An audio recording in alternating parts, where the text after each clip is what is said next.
주시고 또 저희가 부모로서 자녀들을 어떻게 키워야 될지 지혜를 주시고 명철을 주시기 원합니다.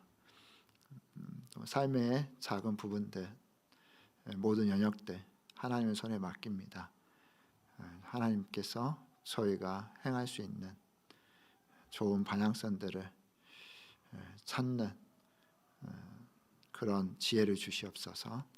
감사합니다. 예수님의 이름으로 기도합니다. 네, 오늘 지난번 한번 저희가 이야기했던 것처럼 저희가 그 아이들의 주도성을 키우는 부모, 어떻게 하면 아이들의 주도성을 키울 것인가, 그 부분들 한번 같이 나눠볼까 합니다. 저희가 이제 문 좀 닫아주실래요? 예.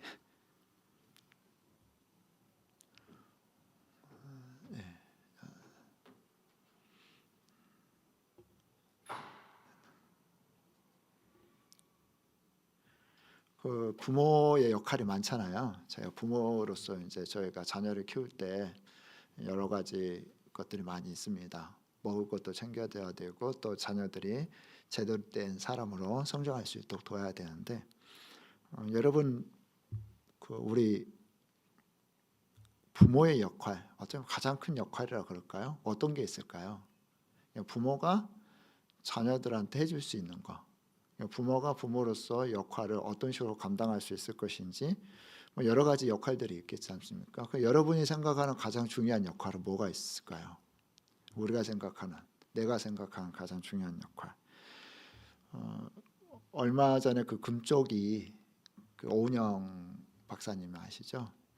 그 박사님의 그 프로그램 잠깐 이렇게 지나가다 이렇게 본 적이 있었는데 그때 딱 오은영 박사님이 부모는 이거를 해야 된다 하고 딱 역할 하나 지적해 주신 게 있었어요. 부모의 가장 큰 역할은 뭐냐? 우리는 신앙인이기 때문에 신앙이 굉장히 중요하잖아요. 그분은 신앙과 상관없이 부모로서 해야 될 가장 중요한 역할 중에 하나를 뭐라고 이야기했었냐면은 양육의 궁극적 목표는 자녀의 독립이다. 양육의 궁극적 목표는 자녀의 독립이다. 부모는 아이가 몸과 마음이 모두 부모에게 자립해서 사회의 구성원으로 제 역할을 다하도록 도와줘야 된다. 이게 부모의 오은영 박사님께서 정의하신 부모의 역할이에요. 부모는 뭐 해야 돼요? 자녀가 독립할 수 있도록 도와줘야 됩니다. 자녀가 자기의 인생을 스스로 책임지는 그런 인생으로 살 수 있도록 도와줘야 돼요. 이게 부모의 굉장히 중요한. 저도 그 부분에 너무나 동의를 하고요. 저희 아내도 그 이야기를 너무 동의를 하더라고요. 부모로서 성공한 부모는 무엇이냐? 자녀들이 나를 떠나서 주체적으로 제대로 잘 살 수 있도록 도와주는 거 굉장히 중요한 부모의 역할입니다. 그러면은 저희가 굉장히 중요하게 훈련해야 될 것들은 뭐냐면요, 주도성이에요. 애가 스스로 자기 인생을 살아갈 수 있도록, 스스로 자기 인생을 책임지는 그런 사람으로 살아갈 수 있도록 어떻게 해야 되죠? 도와줘야 되죠. 그 역할을 해줄 수 있는 게 뭐냐면요, 오늘 같이 나눌 겁니다. 자녀들이 자기 인생의 주체가 되어서 책임감 있는 존재로 살아갈 수 있도록 도와주는 것입니다. 성경에 보면은 창세기 1장 27절 28절에 이런 말이 있습니다. 땅을 정복하고 다스리라. 땅을 정복하고 다스리란 말은 무슨 말이죠? 우리가 어떤 존재로 살아가라고 하냐면요, 왕으로서 살아가고 다스리는 자로 살아가라고 합니다. 근데 인간이 타락하고 나서 이 누구의 노예가 됐었냐면 사단의 노예가 되고 종의 노예가 됐습니다. 노예로서 많은 사람들이 살아가요. 하나님께서 우리에게 예수 그리스도를 보내시고 우리가 예수님을 믿으면서 회복된 게 하나 있습니다. 뭐냐면요, 왕으로서의 다스리시는 자로서의 권세가 회복이 됩니다. 우리가 누가 되죠? 예수 그리스도를 믿는 자, 영접하는 자는 하나님의 자녀가 되는 권세가 되죠. 그래서 다른 곳에서는 왕 같은 제사장을 이야기하죠. 우리는 왕 같은 존재예요. 왕 같은 제사장, 왕과 같은 제사장, 다스리는 자. 그래서 그 예수 그리스도를 제대로 믿고 하나님의 말씀을 제대로 순종하는 사람들은요, 머리가 될지언정 꼬리가 되지 않겠다 합니다. 뭐 많은 사람들이 뭐 머리가 된다는 말은 뭐 권세를 가졌거나 또 뭐 대통령이 되거나 뭐 권력자가 되거나 뭐 이런 것을 의미하기도 하는데요. 저는 그것보다는 다스리는 자, 뭐죠? 리더십을 갖추고 세상에서 선한 영향력을 발휘하는 그런 사람으로 살아가는 그것이 하나님 우리에게 주신 축복이라고 생각을 합니다. 어때요? 자녀들은 지금 주도성을 가지고 있나요? 자기 인생을 스스로 계획하고 좋아하는 것이 무엇인지, 자기 원하는 삶을 어떻게 살아가기 원하는 그런 주도성을 어떻게 가지고 계세요? 자녀들이? 뭐 1부터 10이라면 몇 정도 될 것 같으세요? 우리 자녀들은, 우리 아들, 우리 딸은 자기가 자기 인생을 정말 개척하기 위해서 굉장히 독립적이고 하고 싶은 것들을 하고 시도하는 그런 자녀로 크고 있습니까? 10이라 그러면은 계속 아직도 의존적이고 그 엄마의 그 뒤에서 머무는 그런 자녀입니까? 어떠세요? 1부터 10까지라면 몇 정도 될 것 같으세요? 예, 그건 우리가 이제 정해야 되잖아요. 근데 주도성을 뭐 해치는 여러 가지 이유가 있습니다. 그러니까 보통 요즘은 회사에서도 부모들 전화가 온대요. 과가 잘못 이렇게 안 좋은 과가 배치됐으면 부모가 엄마가 회사에 전화를 한대요. 학과 선택하는데 자녀가 주도 그 문제를 해결하지 못하고 엄마가 학교에 전화를 해서 대학에 전화해 교수님한테 전화해서 그 학과 조절을 한대요. 그런 사례가 빈번히 있다고 합니다. 헬리콥터 부모라고 그러죠. 모든 것들을 다 보호막 해주고 모든 것들을 다 책임져 주는 그런 이 사회. 무엇이 그런 결과를 나타냈을까? 실은 이제 저희 자녀들이 대학을 가면은 어떻게 하죠? 독립을 하잖아요. 어느 정도 독립을 합니다. 저희 집에서는 저희 아내는 저희 막내가 이번에 이제 대학에 들어갔었는데 제발 대학 들어가라. 대학 들어가 너 자립적으로 살아야 돼. 독립해. 우리는 독립이 목표였어요. 그래서 원래 이제 대전에서 이제 충남대 간다고 했었는데 대전에 머무지 말고 떠나라 그랬어요. 너의 인생은 이제 너가 책임져. 대학 정도 가면 너 인생은 스스로 책임져야 돼. 그래서 자립이 목표였고 독립이 목표였기 때문에 굉장히 그런 말들을 자주 했었습니다. 얼마 전에 저희 아들이 집에 잠깐 왔었는데 현금이 없다고 현금을 좀 달라고 그죠. 10,000원짜리 하나 줬어요. 근데 그 다음날 저한테 카톡으로 10,000원 입금이 됐어요. 10,000원짜리 저는 아무것도 아니다 생각했는데 카톡으로 10,000원 입금이 됐어요. 10,000원을 빌려서 10,000원을 저한테 준 거예요. 기분이 묘하더라고요. 아니 10,000원짜리 하나 내가 그냥 주는 거 이걸 저기 할까? 그런데 저희 아내가 계속해서 반복해서 이야기했다. 넌 대학 졸업하면은 자립해야 돼. 자립한다는 말은 물론 저희가 용돈은 주지만은 자기가 자기 인생을 결정하는 삶을 살아라. 그렇죠. 그죠? 애들이 자기 인생을 살아야 되잖아요. 금요일날 미국에 있는 아들하고 통화를 했습니다. 좀 패션을 공부를 했었는데 그 패션 회사에 갔다가 비자 때문에 뭐 클리닉으로 이런 잡다한 업무 처리하는 그 일로 갔어요. 도저히 못하겠대요. 그래서 들어와라. 국가의 의무를 다해야지. 아직 군대를 안 갔거든요. 아빠 근데 군대 갔다 와서 프랑스 가고 싶어. 그래요. 요리를 공부하고 싶대요. 이 좋은 패션 그 디자이너 하기 위해서 8년 동안 투자해서 이렇게 회사 경험도 쌓았고 했는데 또 요리를 좋아하거든요. 요리하고 싶다고. 그래서 요리 대학원이나 한번 가고 싶다고. 뭐 그래라 그랬어요. 마음은 들지 않죠. 예.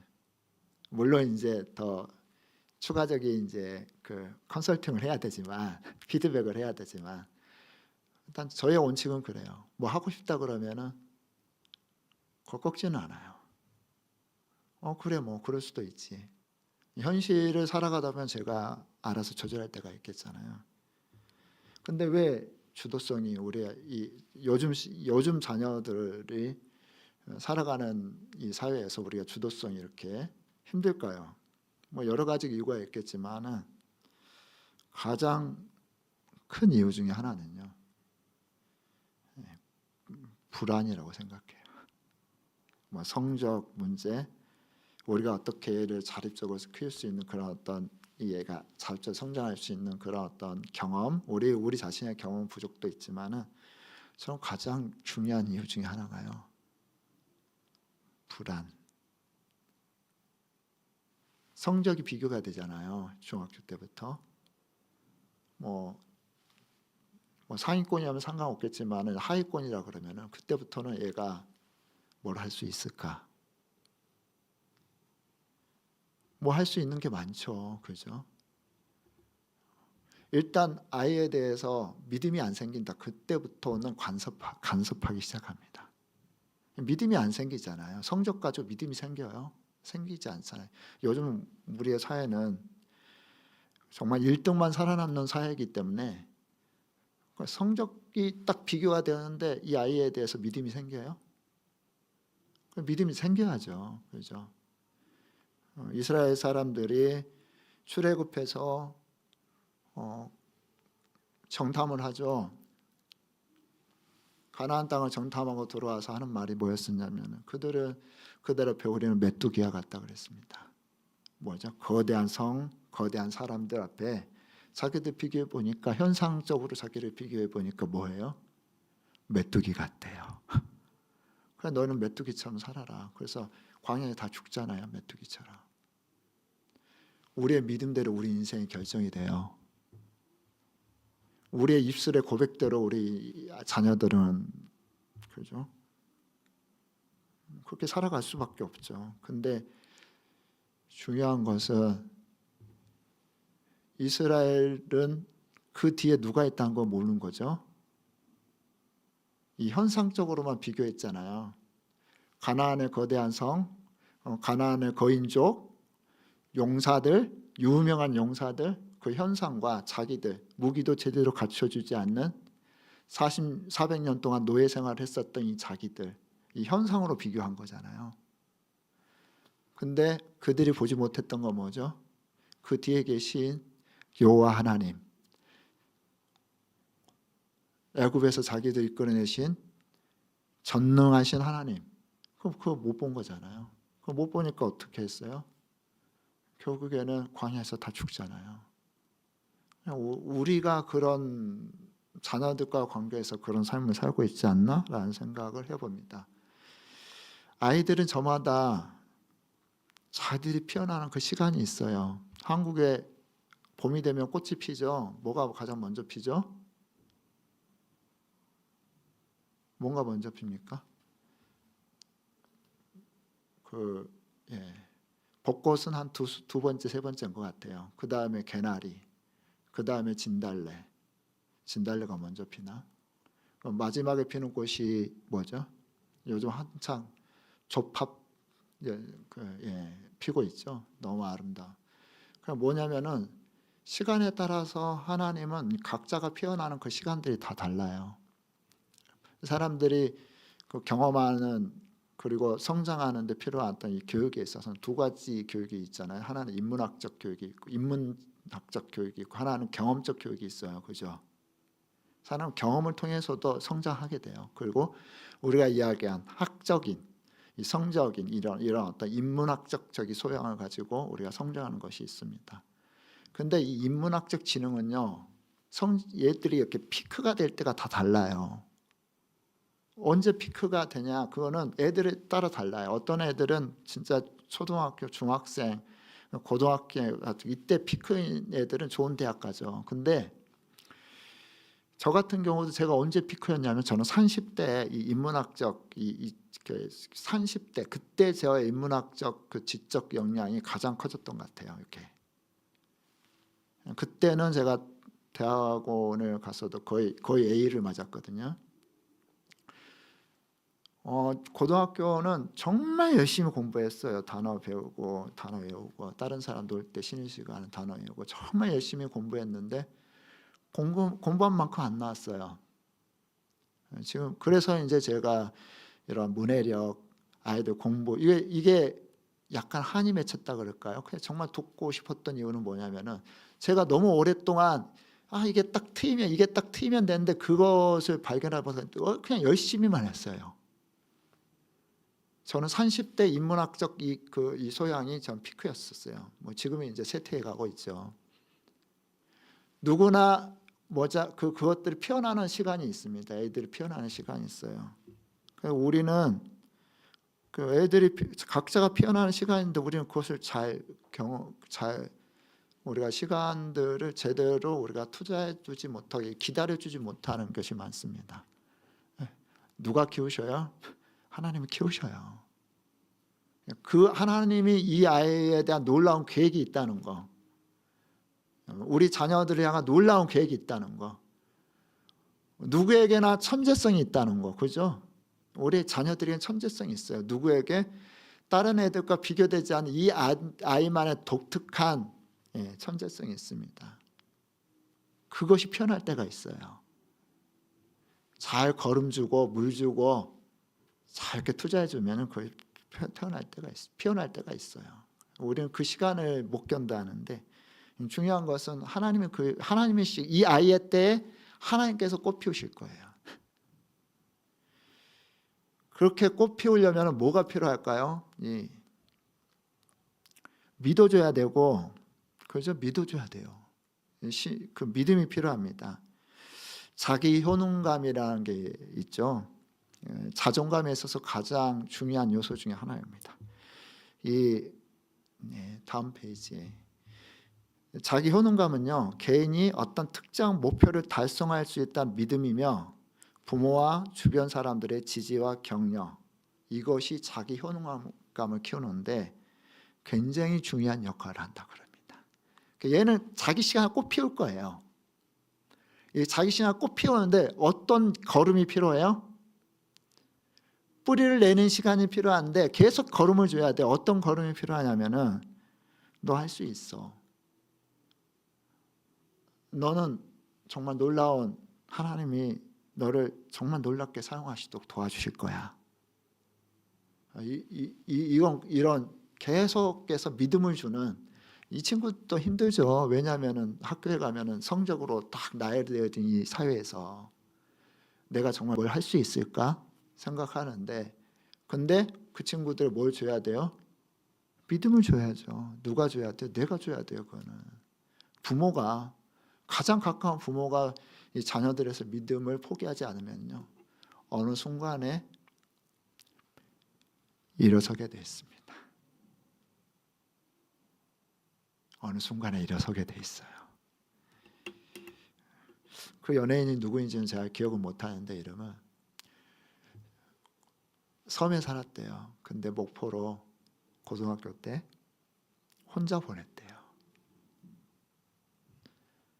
어머니한테 가장 감사한 게 그거래요.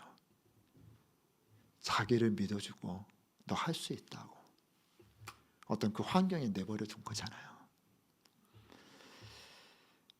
그렇게 한번 시도해 보시기 바라면 믿어주세요.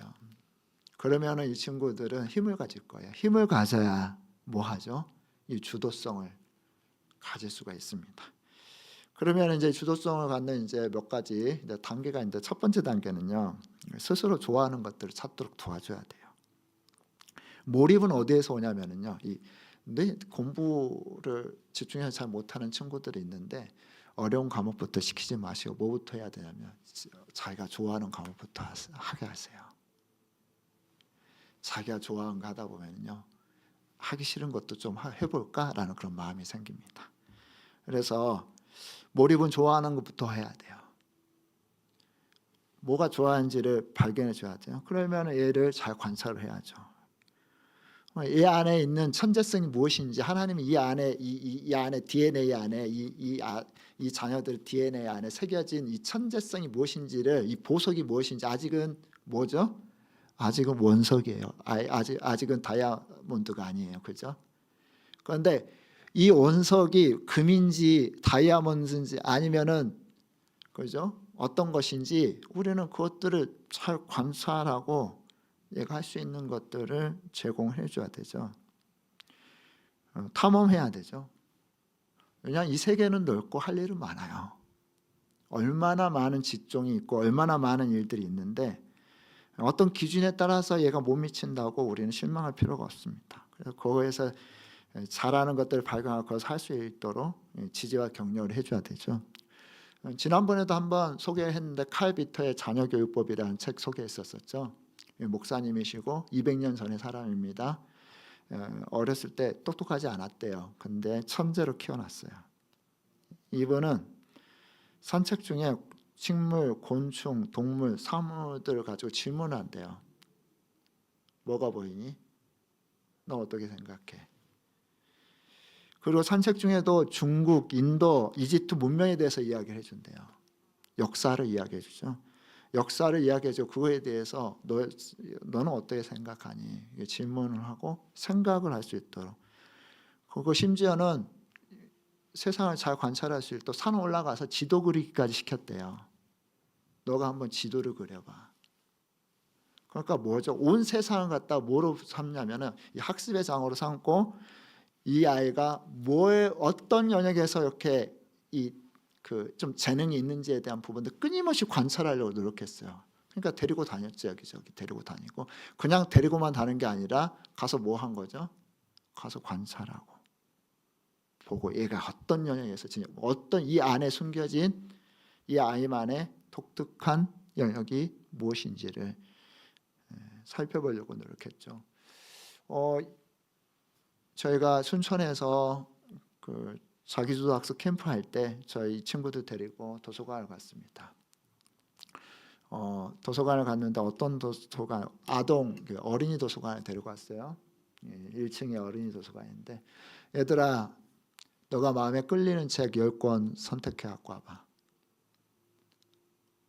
여러분 한번 꼭 해보세요. 이거 도서관 데리고 가서 너가 끌리는 책 한번 10권 가져가 봐. 그때 이 친구들 다 10권을, 자 기준이 있어. 기준은 너가 그냥 마음에 드는 책이야. 글자가 마음에 들든 표지가 마음에, 그건 상관없어. 너가 마음에 드는 책, 그러니까 너가 이끄는 대로 쭉 보고 전체, 그 대신에 전체를 한번 쭉 둘러봐야 돼. 그래서 10권을 가지고 왔습니다. 한 친구가 이렇게 10권을 선택했어요. 뭐가 보이세요? 뭐가 보이세요? 진짜 재미있는 신기한 동물 그림책, 나누면서 채워진 이상한 여행, 그리고 명탐정, 동물 대백과, 반려, 치킬 박사와 하이드, 위대한 개츠비, 야옹야옹성, 동물 천재. 뭐가 보이세요? 이 친구에게 어떤 키워드가 있는 것 같으세요? 요즘 동물에 관심이 많잖아요. 그리고 또 탐정, 치킬 박사, 하이드, 치킬 박사, 하이드 약간의 동물적인데 그래도 약간 어드벤처가 좀 약간 냄새가 나고요. 동물 천재, 동물에 대한 이야기가 굉장히 많습니다. 그 다음 사진을 보면은요, 이건 어떤 과학 논술, 현미경, 과학 사건, 원자, 반도체, 컴퓨터, 움직이는 실험실, 과학 아카데미. 뭐가 보이세요? 이 친구는 인체 탐험. 거의 전부가 다 뭐가 보이냐면요, 아주 강하게 이 과학적 저희가 보이죠. 과학 논술, 현미경 3개까지. 그 다음 친구, 그 다음 과학 2개 제가 준비했었네요. 네, 또 다른 친구도 있었는데, 자, 이 친구들을 보니까요, 10권의 책들이 어떤 친구들은 진짜 아기자기하고 재밌는 책들이 있어요. 이 친구 뭐가 되고 싶어 하는 줄 아세요? 스튜디오.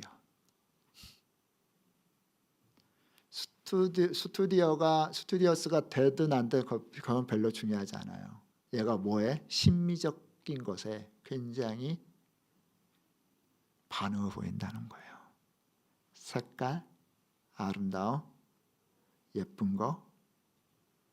그 관련된 게 스튜디오만 있는 게 아니죠. 그죠? 잘 관찰하고 끌리는 거. 얘가 정말 좋아하는 것들을 이렇게 발견해 주는 게 필요합니다. 그러면 어떻게 해야 돼요? 이거 꼭 한번 해보세요. 10권이로 되고요. 그 전에 저는 한 친구는 이제 30권을 선택해서 가져오라 해서 코칭을 해줬어요. 물어봐야죠. 너 뭐가 보이네 보다 뭘 해야 돼요? 이 책을 왜 선택했어? 이 책을 가져온 이유가 뭐야? 누구의 이야기를 들어봐야 돼요? 이 친구의 이야기를 들어봐야 돼요. 각각이 책 한 권 한 권 얘들이 선택한 이유가 있어요. 뭐가 드러나죠? 이 마음에 품고 있는 것들이 드러납니다. 저는 책 코칭이라고 하는데요. 한번 주기적으로 가서 책방에 가서나 또 마음에 드는 책을 하나 고른 거. 책 코칭이 아이들 마음을 잘 볼 수 있는 정말 중요한, 아이들 마음 살피고 대화할 수 있는 굉장히 중요한 수단이라고 생각을 합니다. 꼭 한번 해보세요. 아이들이 좋아하는 것들을 알고, 좋아한다는 말은요, 그것을 잘할 수 있는 확률이 굉장히 높아집니다. 그리고 이것을 할 수 있도록 뭐 해야죠? 기회를 줘야죠. 어떤 것은 흥미가 생겼고 어느 단계에서 이런 흥미가 생기기도 하고, 어떤 것은 흥미가 바뀌지 않고 꾸준히 가는 친구들도 있어요. 중요한 건 뭐냐면 어느 단계에서 이런 흥미가 생겼는데 그 흥미를 개발시켜 주지 못하잖아요. 근데 그게 계속 지속하잖아요. 그게 개발되지 않으면은요, 사그라들어요. 이 아름다운 원석이 뭐 하는 거예요? 그냥 일반적인 돌로 머무는, 그럴 수밖에 없는 그런 상황이 됩니다. 그래서 이 친구들이 좋아하는 것들을 발견해주고 할 수 있도록 기회를 만들어주고, 그죠? 저는 이것이 성적보다도 더 중요하다고 생각하거든요. 하는 것들을 더 잘하기 위해서는 반드시 뭐가 필요하냐면요, 공부가 필요해요. 숙달하는 게 필요하고 공부가 필요하거든요. 그러면서 이 수단으로서 공부가 강조돼야 되지, 목적으로서 공부가 강조되어지면요, 그 공부는 재미없는 것이 돼요. 이렇게 자기 원하는 것들을 계속 찾아갈 수 있도록 책을 사주고 그것을 할 수 있는 그런 기회를 줄 때 얘는 학습에 대한 동기가 부여가 됩니다. 학습에 대한 동기가 부여되면 당연히 공부에 대한 것들도 관심을 갖고 열정을 가지고 대할 수밖에 없죠. 폭삭 속았수다라는 이 결혼식 전에 아이유가 아빠한테 그렇게 합니다. 아빠 절대 울지 마. 나 우는 거 너무 싫어. 그러면서 아빠가 한마디를 해요. 잘할 수 있지. 수 틀리면 빠꾸라면 도달하란 말이죠. 아빠한테 냅다 뛰어와. 이 말에 아이유가 뻥 터집니다. 결혼식 울음바다가 돼요. 이 말이 왜 그랬을까요? 자기가 어렸을 때부터 아빠가 계속 줄구장창 해왔던 말이에요. 달리다가 넘어지면 울지 말고 아빠 뒤에 있으니까 아빠한테 달려와. 유치원 가고 학교 가는데 너가 힘들면은 이야기해. 빠꾸. 아빠가 뒤에 있을게. 언제든 뛰어와. 그러니까 아이유에게 있어서 아빠는 어떤 존재였었죠? 언제든지 실패하고 넘어지면 뛰어갈 수 있는 존재. 나를 끝까지 지지해 줄 수 있는 존재. 이렇게 정말 좋아하는 것들, 그다음 아이들 할 수 있는 것들을 지지해 주잖아요. 그러면은 아이들이 힘을 갖기 시작하고요. 자기 인생을 어떻게 보면 험난한 이 세상에 발바닥 하나 자기 힘으로 이렇게 디딜 수 있는 그런 용기가 생깁니다. 두 번째 단계에서는요, 이 주도성에 있어서 중요한 요소인데요. 큰 방향성만 함께 해주세요. 그러니까 아주 어렸을 때 간섭해야 될 게 많지만은 이제 커가면서 이제 간섭해야 될 것들은 점점점 적어지잖아요. 그래서 큰 방향성만 잘 설정을 해주면요, 이 친구들은 알아서 자기 인생 살아가더라고요. 그래서 어떻게 보면 우리가 이 친구들에게 해줘야 될 가장 중요한 요소들은 실은 이제 가치, 무엇이 인생에서 중요한지를 가르쳐 줘야 되잖아요. 그리고 컨셉, 인생에 대한 컨셉이죠. 많은 사람들이 그냥 건물주 되고 부자 되는 부자 컨셉이에요. 부자 컨셉. 이 세상은, 그죠? 부자 컨셉이고 성적 컨셉인데 우리는 다른 컨셉을 이야기해 줘야 되죠.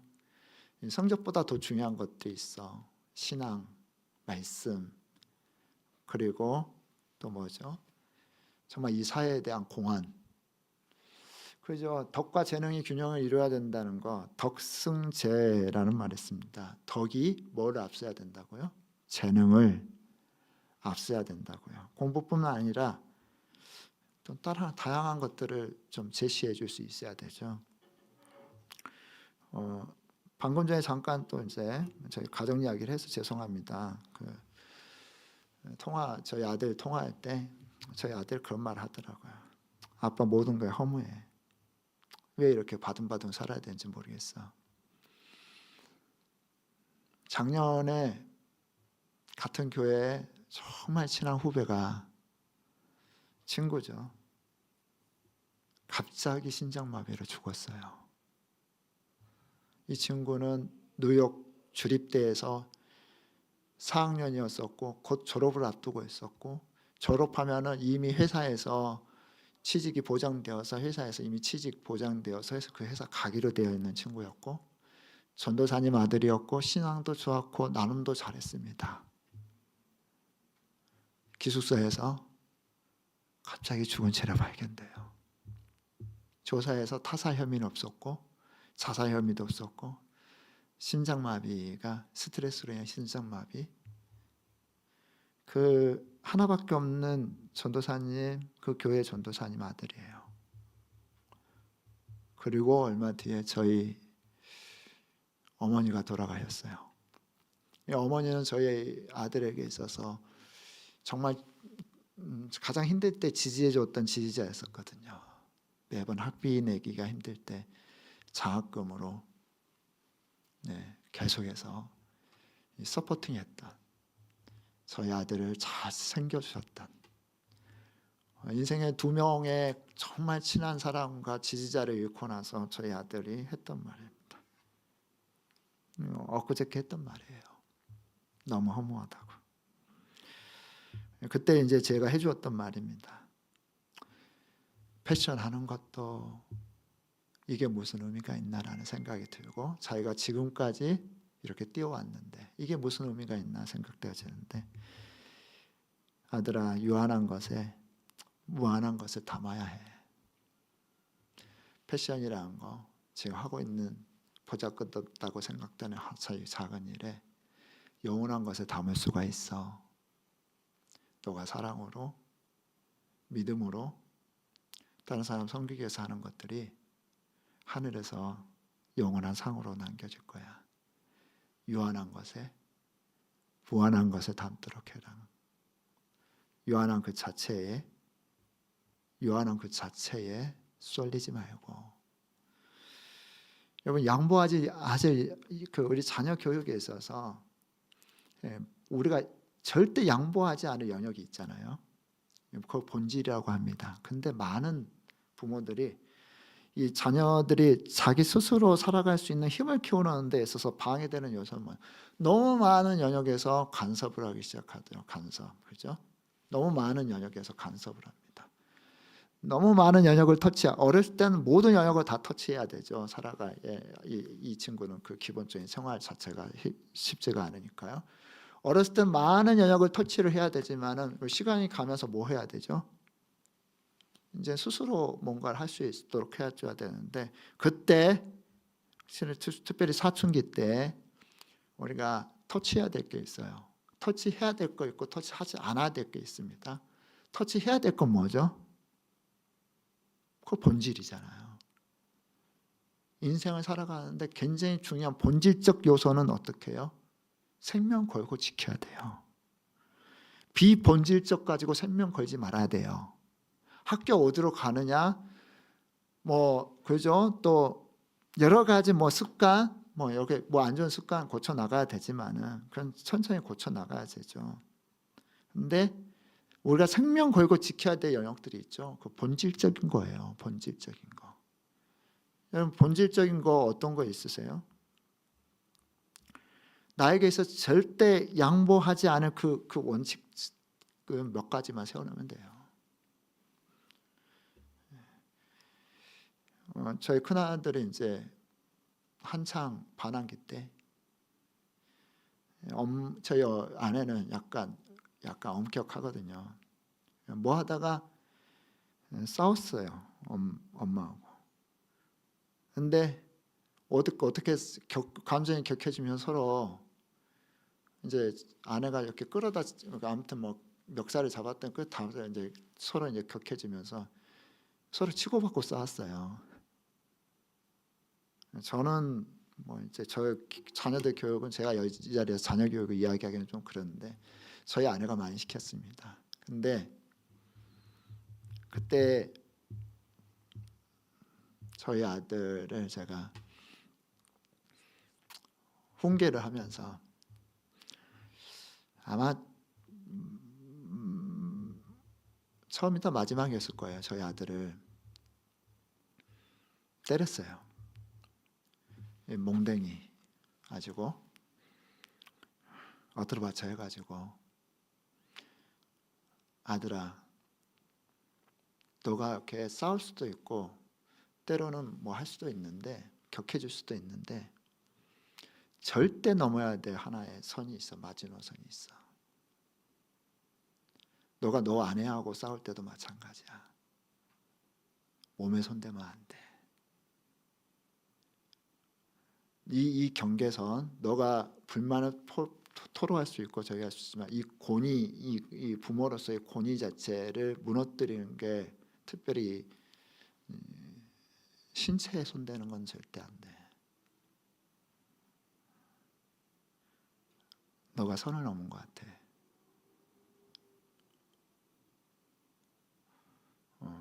이거는 너 인생을 살아가는 데 있어서 너가 반드시 관계에 있어서 지켜야 될 것들이 있어. 그 선을 넘으면 안 돼. 그러면서 이제 타이르고 이야기하고, 맞짱, 이건 너가 맞아서 저기 해야 될 것 같아. 지금 같았으면 안 때렸을 거예요. 그때는 이 아이에게, 그죠? 지금은 때리는 분위기는 아니잖아요. 이 아이에게 다른 방식으로 했겠지만 그때는 저희 아들도 동의를 했고 그래서 맞았어요. 그리고 나서 이 부모의 권위를 향한 그 침범하는 거 있잖아요. 지켜야 될 자녀 교육에 있어서 자녀가 부모의 권위를 무시한다? 이때부터 게임 끝이에요. 아무리 사춘기여도 뭘 지켜야 돼요? 선을 지켜야 돼요. 부모의 권위는 인정해야 되죠. 나중에 제가 다음 달에는 제가 순종에 관한 것들을, 오늘은 책임감에 대한 이야기고요. 순종에 관한 것들 이야기 좀 더 구체적으로 할 겁니다. 여러분이 자녀들한테 지켜야 될, 그러니까 계속해서 인생을 걸고 계속 반복해서 이야기할 것들이요. 그런 그런 것들은 어떤 것들이냐면 보통 가치관, 어떻게 인생을 살아야 되는 어떤 가치관의 영역입니다. 가치관, 좋은 가치관, 좋은 신념, 좋은 가치관 어떻게 형성이 되죠? 이 가치관만 형성을 시켜주면요, 실은 많은 문제는 알아서 해결해 나가요.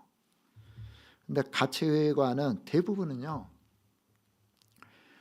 부모님이 굉장히 중요하게 생각하는 거 반복해서 이야기하고 계속해서 방향성들을 설정을 해주는 것들은요, 자녀들이 대부분 그것을 자기의 가치로 받아들입니다.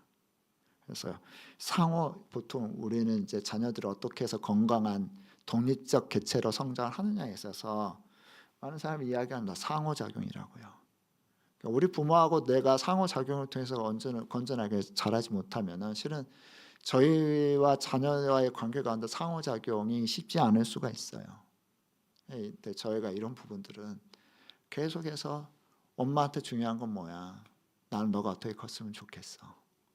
뭐 하고 안 하고는 두 번째고 중요한 건 이걸 가르쳐 줘야 되잖아요. 그러면은 계속해서 이게 왜 나한테 중요하고 그것들 계속해서 이 상호작용, 많은 사건과 많은 다른 사람들의 사례를 통해서 이 부분들을 반복해서 이야기할 필요가 있습니다. 그렇죠? 그랬을 때 내 안에 중요한 것들이, 이 신념들과 중요한 것들이 있어야지만이 자녀들도 그런 것을 중요하게 여기도록 가르칠 수가 있죠. 그래서 한번 고민을 해보시기 바랍니다. 나에게 있어서 중요한 것은 무엇인가. 그리고 이제 세 번째인데요, 가족회의를 통해서 문제를 해결해라. 여러분 가족회의 그전에 잠깐 언급했던 것 같아요. 여러분 가족회의 하세요? 일주일에 한 번씩? 가족회의는요, 주도성을 개발하는 데 있어서 정말 탁월한 도구입니다. 가족회의 때 뭘 해야 되냐, 오늘 그것 좀 이야기를 할 거예요. 왜냐하면은 이 가족회의를 하게 되면은 그 결정할 영역, 그리고 얘가 해야 될 규칙, 그리고 이 아이의 선택, 그 다음에 책임감이 다 이 가족회의 가운데 다 결정될 수 있어요. 그래서 어렸을 때일수록 이걸 하기가 쉬워요. 네. 우리가 사랑에 빠진다는 것은요, 실은 falling in love, 그냥 사랑에 빠진다 그러잖아요. 사랑에 빠지는 것은, 이 감정적 사랑은 얼마 안 가잖아요. 실은 결혼하고 뭐 3개월, 1년 이런 시간밖에 돼요. 그는 진짜 사랑은요, 참여하는 것이라고 합니다. 그 주고 나누고 능동적으로 하는 이제 활동이라 그러는데요. 실은 이제 이런 사랑을 통해서 우리 친구들은 이제 스스로 살아갈 수 있는 힘을 얻는데, 이 능동적 실천에 대해서 이 사랑의 기술에 나오는 이야기입니다. 이 네 가지를 이야기해요. 첫 번째는 보호. 네, 다음 페이지입니다. 사랑이 능동적으로 주고받을 수 있는 사랑의 관계는 너 사랑해 안 해, 그게 아니라 네 가지가 포함이 된다. 하나는 보호를 해주는, 사랑은요, 위급한 상황이 있었다, 아플 때 보호해주고 싶어 한대요. 그래서 그리고 실패할 때도 보호해 주는 거죠. 그 다음에 두 번째는 책임. 욕구를, 이제 상대방의 욕구, 내가 해야 될 아내로서, 남편으로서, 그것도 부모로서, 자녀로서 해야 될 역할들을 충실히 다하는 게 사랑이라고 합니다. 책임. 이해하죠. 아이의 입장에서 이 친구가 왜 이렇게 화가 나는지, 이 말이 뭐가 이렇게 화가 나게 이렇게 뒤집어지게 만들었는지 서로 이해를 해 나가는 거죠. 그러니까 충돌은 상대방을 깊이 있게 이해할 수 있는 그런 수단이죠. 그 다음에 존경을 해줘야 됩니다. 아이 나름대로의 그 자체로서의 존중이 필요합니다. 그러니까 인격적인 존중이 필요하죠. 능동적 실천이 필요한데, 이런 것들을 다 커버해 줄 수 있는 게 뭐냐면요, 전 플래너쓰기라고 생각합니다. 만약에 여러분 자녀를 어떤 기술을 가르친다 그러면은 딱 한 가지만 선택하라. 우리 뭐 신앙 외에요, 생존에 필요한 기술을 가르쳐 준다 할 때 여러분 뭘 가르쳐 주고 싶으세요? 어떤 거 가르치고 싶으세요? 저는 첫 번째 가르쳐주고 싶은 것이 이 읽기 능력이에요. 독서 능력. 왜냐하면 이거는 모든 지식을 습득하고 자기 것을 만들어서 아웃풋해서 전문가가 되는 데 있어서 가장 기본적인 도구인 독서 능력. 두 번째 제가 꼽으라면요, 이 플래너 쓰기입니다. 플래너 쓰기를 하는 사람과 하지 않은 사람은요, 엄청난 차이가 있습니다. 플래너 쓰기가 왜 중요할까요? 자, 이거 한번 여기 이거 없으신 분은 이거 한번 가져가 보시고요. 자, 네. 이거는 이제 제가 쓰는 이거 플래너는 이제 품성 다이어리라는 플래너입니다. 품성 다이어리, 품성을 훈련할 수 있도록 하는 이제 플래너인데요. 자, 품성 다이어리라는 이제 플래너인데, 저도 이렇게 쓰고 있어요. 이렇게 쓰고 있습니다. 자, 다이어리 한번 보시면 첫 번째는 몇 가지 영역이 있어요. 이 다이어리 쓰기에 첫 번째 영역은요, 이 성취, 성과 목표가 있습니다. 성과 목표인데요. 자, 성과 목표에서는 뭘 이야기를 하냐면은 내가 성취할 가장 중요한 이번 주 성취할 가장 중요한 거 세 가지를 적습니다. 그 옆에는 성장 목표가 있습니다. 성장 목표에서는 읽어야 될 책, 너가 전문가가 되기, 너가 하고 싶은 건 그 영역에서 전문가가 되기 위해서 뭘 해야 될 것 같아 이번 주. 그리고 좋은 습관 이것들을 적습니다. 그리고 밑에 이제 월화수목은 이제 각 요일마다 가장 중요한 세 가지 정도 적게 하고요. 섬기기는 이제 사람.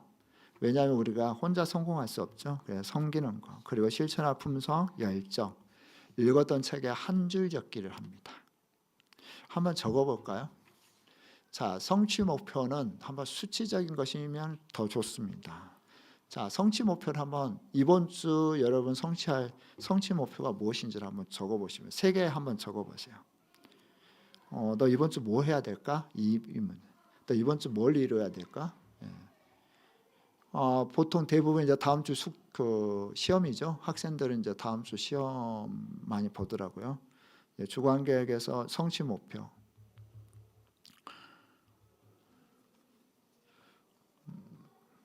네. 저도 가장 이번 주 그 어떤 일이 있어도 이 세 가지는 반드시 지켜야 돼, 이뤄내야 돼 하는 것들이에요. 자, 직업적인 측면에서 아니면 전업주부라면 전업주부로서 자녀들 가운데 집안 일 처리해야 될 것 중에 가장 중요한 것들 세 가지를 한번 적어보는 것입니다. 네, 한번 이렇게 적어보시기 바랍니다. 이번 주 측정 가능하면 더 좋죠. 그래야 내가 몇 퍼센트를 이뤘는지를 알 수가 있으니까요. 그리고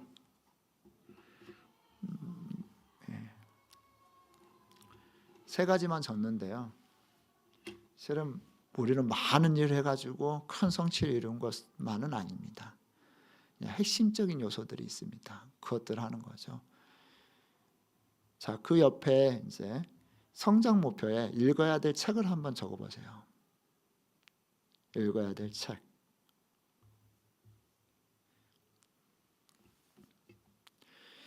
저는 지난주에 88연승의 비밀이라는 책, 네 번째 읽은 책인데 사독 마무리하자. 좋은 책은 반복해서 읽을 필요가 있죠. 교사 없는 독서법, 이것도 3독제인데 그 전주에는 교사 없는 독서법, 그 다음에 그 전주는 예수님처럼, 그 전주는 20세기 기독교, 그 전주는 사랑하면 통한다. 자, 이렇게 읽어야 될 책, 왜냐하면 자기 성장에 있어서 가장 중요한 요소 중에 하나는 독서이죠. 자, 그 다음에 내가 내 전문성을 개발하기 위해서 오늘부터 해서 이번 주 해야 될 것이 무엇인가? 저는 뭘 썼는지 아십니까?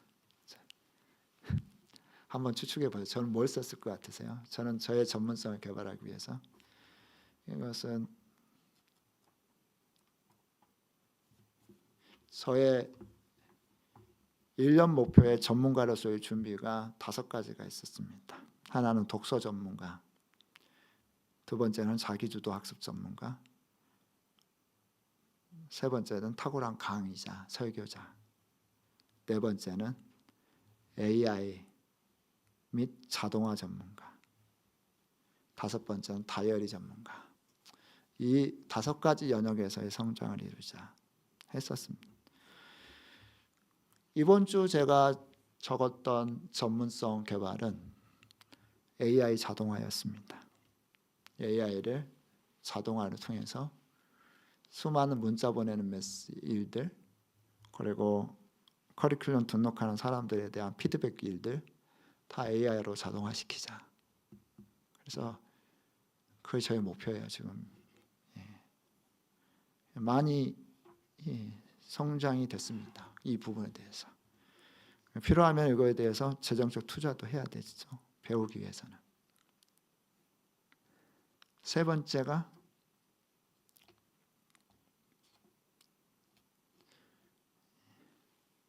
블로그 작성하기. 최고의 아웃풋 중에 하나가 글쓰기입니다. 이게 너무 힘들어요. 그래서 습관으로 내가 해야 될 거 블로그 쓰기였습니다. 계속 잘 안 되고 있는 건데 글로 선한 영향력을 미쳐야 된다고 생각하기 때문에 자, 이렇게 성장 목표까지 다 적으셨나요? 그리고 이제 그 밑에 섬기기.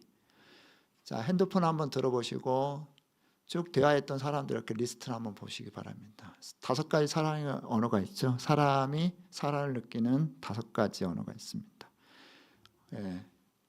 인정하는 말, 선물, 그것도 뭐가 있죠?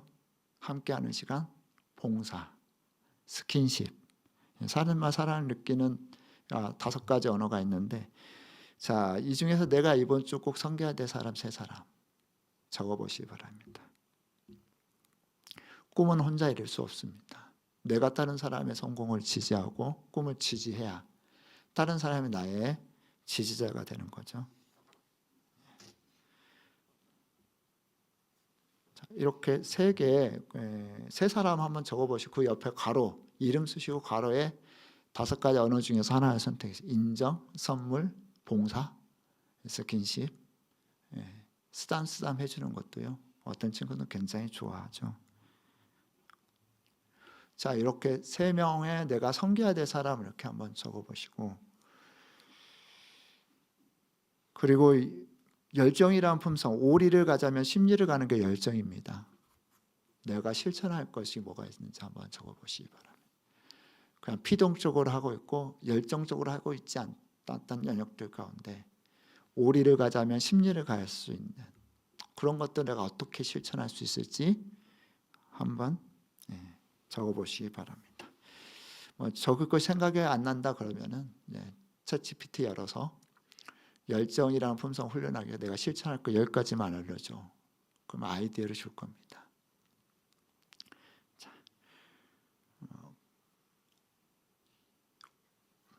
저는 자녀들이 좀 전인적인 성장을 했으면 좋을 것 같거든요. 그래서 이 전인적 성장을 위해서는 어떻게 해야 되죠? 전인적 성장의 영역들을 한번 좀 다 다루어 줘야 됩니다. 이 품성 다이어리는 우리 예수님처럼 바뀌고 변화돼야 되는 성화의 과정들을 그 품성이라는 훈련으로 다른 사람들을 섬겨야 될, 우리는 다른 사람을 섬겨야 되죠. 끊임없이 세상에서 빛과 소금으로 살아가야 됩니다. 빛과 소금으로 살아가기 위해서 이제 사람들을 섬기는 이 일들, 그런 의식들을 가지게 우리 자녀들의 그런 의식들을 가지게 해줘야 되죠. 그리고 내가 더 큰 선한 영향력을 미치기 위해서는 실력을 갖춰야 됩니다. 실력을 갖추지 않고 그냥 작은 영역으로 작은 실력으로 다른 사람을 섬길 수 있지만 하나님 우리에게 교육할 수 있는 기회, 성장할 수 있는 기회 요즘 얼마나 많이 있나요? 그런 부분들과 성장할 수 있도록 도와줘야 됩니다. 내가 성장한 만큼 우리 자녀들도 잘 키울 수 있고 내가 성장, 내 그릇이 커지는 만큼 그래서 큰 사람이 된다는 것은 실력을 갖추고 영성을 갖추고 좋은 인품을 갖추고 다른 사람들을 돕고자 하는 마음을 가진 사람 그런 사람이 큰 사람 아니겠습니까? 전인적 훈련을 시켜야 되죠. 그리고 성과도 내야 되고요. 자, 이렇게 적어 보셨으면은 이런 것들을 어떻게 해야 되죠? 이게 이제 fun성 다이어리인데 저희는 주일날 저녁 8시에 가족끼리 같이 모여서 이 다이어리를 같이 씁니다. 그리고 나눠요. 뭐 할지. 네, 이건 필리핀 친구들인데요. 새벽 예배 끝나고 이 교사들 함께하는 사람들과 같이 다이어리를 써요. 예, 이 다이어리를 쓰고 서로 뭐 해야 될 것인지를 나눕니다. 왜냐하면 선교지에서는 많은 선교사님들이 고민하는 내용들이 다 똑같아요. 리더십이야. 그 리더십에 있어서 결정적 요소를 하는 게 뭐죠? 책임감이죠.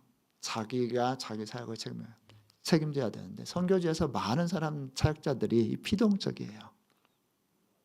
근데 지금 저기는 이제 현지인 리더가 현지 목회자죠. 제 목회자가 자기 교회 청년들 데리고 같이 품성 다이어리 가지고 주간 계획을 같이 세우고 여기는 교사들 데리고 같이 주간 계획 세우고 그러니까 잔소리할 필요가 없어진 거죠. 스스로 계획을 세우니까.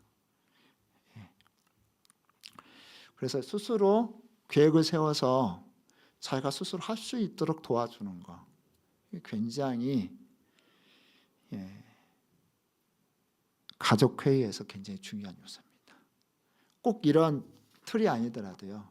좀 이런 개념적 요소들은 우리가 회의 때 다뤄야 될 개념적 요소들은 한번 이런 개념들이 있다는 거.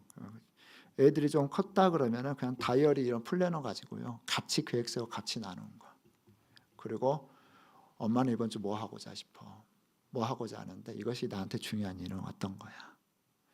엄마가 하는 일, 아빠가 하는 일을 이거 왜 중요하고 이거 반드시 이루어야 되는지 그 과정들을 살아가는 삶의 과정들을 이 회의 시간에 다 어떻게 할 수 있죠? 얘들한테 전달해 줄 수 있어요. 얼마나 좋아요. 우리가 애들하고 이런 이야기를 할 기회가 없잖아요. 이런 걸 한번 기회를 잡아서 이야기를 해보시기 바랍니다. 마지막으로 자녀의 자율적 학습을 위해서는요. 주도성을 배우게 하기 위해서는 반드시 뭐 해야 되냐면 실패할 기회를 제공을 해줘야 됩니다. 여러분 실패해도 성공해도 다 패턴이 있다는 거 아세요? 지금 주간 피드백 여기 보면 주간 피드백이 있죠. 주간 피드백에 여러분 5가지 정도 이번 주 여러분이 잘했던 거를 쓰고 잘 못했던 것도 한번 써보시기 바랍니다. 이거 해야 되는데 못했던 거 한번 적어보세요. 이거 한번 적어보시기 바랍니다. 이번 주 내가 성취해야 되는데 잘 못했던 거, 성취했던 거. 보통 저는 저 개인적으로는 3대 2를 합니다. 3가지 정도는 잘했던 거, 성취했던 것들. 그리고 2가지 정도는 내가 개선이 필요한 것들. 이런 식으로 하는데요. 지난번에 저희가 중독자 모임을 했었습니다. 홀리센터라는 기관이 출범을 해서 저도 거기 강사여가지고 초청돼서 같이 홀리센터가 어떻게 발전시켜 나갈 것인가, 어떤 식의 의도로 만들어졌는지 이제 그 이야기를 좀 들었습니다. 우리 거기 그 창립 멤버 중에 굉장히 중요한 분이 다 아시는 분들일 거예요. 차별금지법 반대, 성 반대, 아주 선대 두고 계신 분이신데 유명한 분이시죠. 그분에게 제가 모임 끝나고 나서 전화를 했었어요. 요즘 중독이 특별히 어떤 중독, 마약 심각해요. 동성애 중독 심각해요. 우리는 교회 안에 울타리에 있기 때문에 모르는데 엄청 심각해요. 청소년들 심각해요. 그 다음 날 이제 처음 만났죠. 처음 만나서 명함 나누고 인사를 했었는데 그 다음 날 바로 전화를 해서 이런 방향으로 하면은 너무 좋겠습니다. 아이디어를 제공했습니다. 그래서 저는 이것을 저의 성공 리스트 중에 하나를 올렸어요. 자, 실패한 것들이 있죠. 네, 제가 행정이나 이런 거 너무 싫어해요. 그러니까 저는 창의적인 것들을 좋아해요. 이런 것들을 정말 싫어하는데 이런 부분들 계속 미뤄져요. 그것들 적어놨습니다. 자, 이렇게 5개 한번 적으셨나요? 그럼 그 옆에다가 가로하고요. 각 항목마다 가로하고 뭘 정리하면은요. 키워드를 하나 적어보세요. 저는 홀리센터 성공할 수 있도록 아이디어를 제공했다. 여기에 저의 성공 키워드는요. 적극성이라고 썼습니다. 어떤 기관과 같이 프로젝트 하나를 신청했어요. 팔로우업이라고 썼습니다. 이 기간 1년 넘게 제가 팔로우업 했거든요.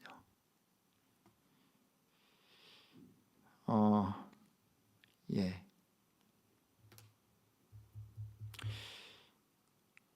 너무 AI에 빠져서 AI 세계에 몰입하고 있다. 지금 뭔가 하나의 기술을 배워야 되기 때문에 계속 거기에 몰입했어요. 예. 무절제. 자, 이렇게 옆에다 키워드를 한번 적어보세요. 그러면은 이게 쌓이잖아요. 중요한 건 뭐냐면은 왜 이거 스스로 자기 피드백이라고 이야기하거든요. 이 자기 피드백을 해야 되는 이유가 뭐냐면은 이게 쌓이잖아요. 그 뭐가 보이냐면은 내 성공의 패턴이 보이고요. 내가 계속 내 발목을 붙잡고 있던 실패의 뭐가 보여요? 패턴이 보여요. 이게 쌓이잖아요. 주간으로 쌓이고 자녀들과 같이 회의하고 주간 피드백을 하면서 보이는 것은 뭐냐면요. 치명적 약점이 뭐 하기까지는 안 돼요? 치명적 약점이 내 발목을 잡으면 안 되잖아요. 약점을 어느 정도까지는 개선해 줘야 돼요. 치명적 약점이 내 발목 잡으면 안 되거든요. 어느 정도까지 개선해 줘요. 그것을 엄청 잘할 필요는 없지만은 내 인생의 삶에 방해물이 되지 않도록 해줘야 되죠. 이렇게 적다 보면 자녀들에게도 뭐가 생기냐? 자녀들의 성공 패턴이 보이고 실패 패턴이 보입니다. 그러니까 패턴이 나오면 어떻게 하죠?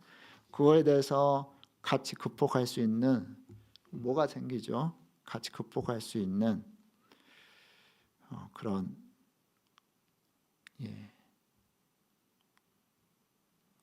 도구들이 보입니다. 그런 방법들이 보여요. 나도 지금 실패하면서 이렇게 나도 지금 잘못한 것들이 실패하면서 지금 배워 나오고 있어.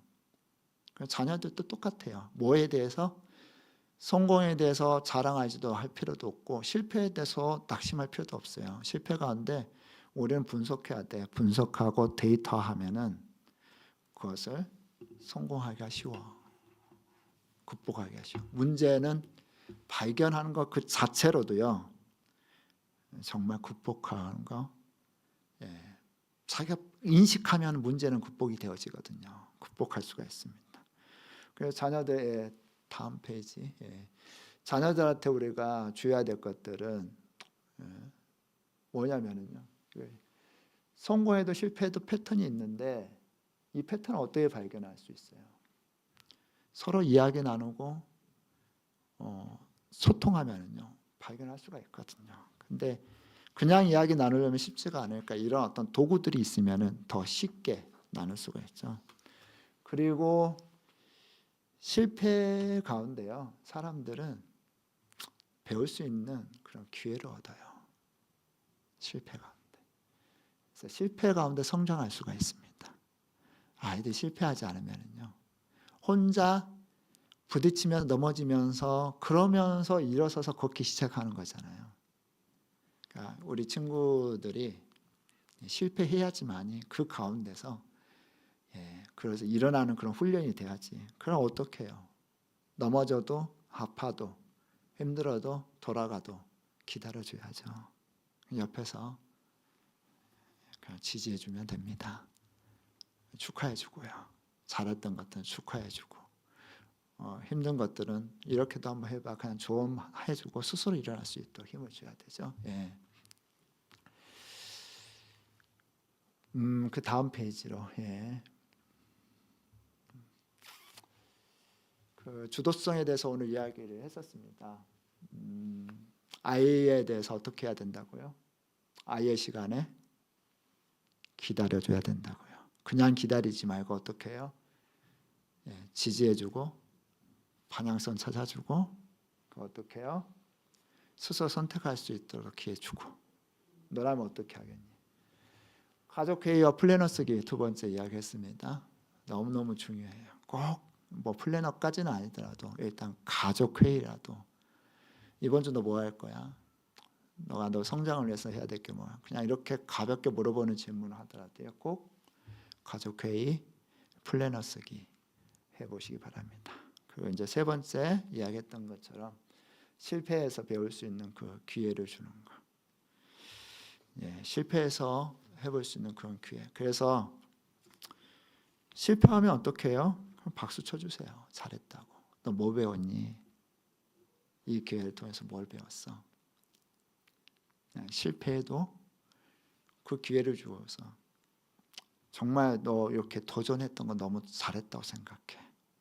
너한테 힘든 건데 너 도전했던 너무 잘했다고 생각해. 엄마 아빠 도움이 필요하면 이야기해. 언제든지 뛰어갈게. 도움이 필요하면 이야기해. 언제든지 뛰어갈게. 가끔씩 친구들, 특별히 이제 학원 이렇게 보내는 친구들 있잖아요. 너무 많이 학원 보내지 마세요. 왜냐하면 짜여진 이 외적 툴들이 너무 이렇게 많이 갖춰져 있잖아요. 스스로 뭔가를 이렇게 할 수 있는 공간이 없어요. 독서를 왜 못하는 줄 아세요? 학원 다니고 숙제하면요, 독서할 시간 없어요. 그냥 너무 많은 것들이 이렇게 짜여져 있으면은 이들이 스스로 할 수 있는 이 공간이 있어야 뭔가 시도를 해보잖아요. 공간이 있어야 뭔가 실패할 수도 있잖아요. 이들만이 할 수 있는 그 공간이 필요해요. 그죠? 그런 공간이 필요해요. 그러니까 너무 많이 짜 맞추지 마시고, 때로는 이들이 뭔가를 선택해서 할 수 있도록 기회를 주세요. 하고 싶다면. 그것이 이 아이들에게 주도성을 가르치고 스스로 책임지는 인생을 살아갈 수 있는 도구라고 생각합니다. 마지막 페이지인데요. 오늘 다루었던 내용은 책임감입니다. 제가 정의하는 책임감은요, 다른 사람들이 나에게 기대하는 바를 알고 그것을 기꺼이 행동으로 실천하는 마음과 태도입니다. 학교가 이 친구들의 기대하는 바가 있고, 선생님이 이 친구들의 기대하는, 부모가 이 친구들의 기대하는 바가 있죠. 자기가 자기 인생에 기대하는 바, 여기는 포함이 안 되는데, 자기가 자기 인생에 기대하는 바를 뭐 해요? 스스로 결정해서 책임지도록 만들어줘야 됩니다. 책임감에 있어서 이 주도성을 가진 책임감에 있어서 네 가지 중요한 키워드가 있습니다. 시간 엄수, 돌파력, 문제 해결, 목표 달성. 저희가 품성 가치에서 가르쳐주는 이 책임감을 기르기 위한 네 가지 키워드인데요. 돌파력, 문제 해결, 목표 달성. 이게 다 뭐가 필요하죠? 주도성이 필요합니다. 그래서 아이가 문제를 하나씩 해결해 나가면서 성장한다는 거. 성적이 올라서 성장하는 게 아니라 직면한 문제를 하나씩 해결해 나가면서 성장한다는 거. 그래서 이기고 지는 거 어떻게 해야 되죠? 이겨도 크게 기뻐하지 않고, 저도 크게 슬퍼하지 않고, 단지 이겼으면 이긴 요소를 파악하고 피드백해주고, 지면은 진 요소를 파악하고 피드백해서 스스로가 일어설 수 있도록 도와주는 그런 가정 만들어 가시기 바랍니다. 기도하겠습니다. 살아계신 하나님 아버지, 우리 자녀들 이 사회에서 홀로서기 할 수 있도록 때로는 우리가 잡고 있었던 손을 놓아야 합니다. 때로는 내가 원하지 않는 방향, 내가 원하지 않는 선택을 할 수도 있습니다. 때로는 그릇된 선택을 하면 그것을 고집스럽게 붙잡을 때도 있을 것입니다. 그런 아이들을 스스로 걷지만, 스스로 자기 인생을 선택하지만 진리 안에서 올바른 길을 선택할 수 있도록 저희가 어려서부터 잘 교육할 수 있도록 도와주시옵소서. 스스로 진리를 선택할 수 있도록, 스스로 옳은 것이 무엇인지를 분별할 수 있도록 저희가 잘 교육하고 잘 지도하고 지지할 수 있도록 도와주시옵소서. 감사합니다. 예수님의 이름으로 기도합니다. 아멘. 네, 수고하셨습니다.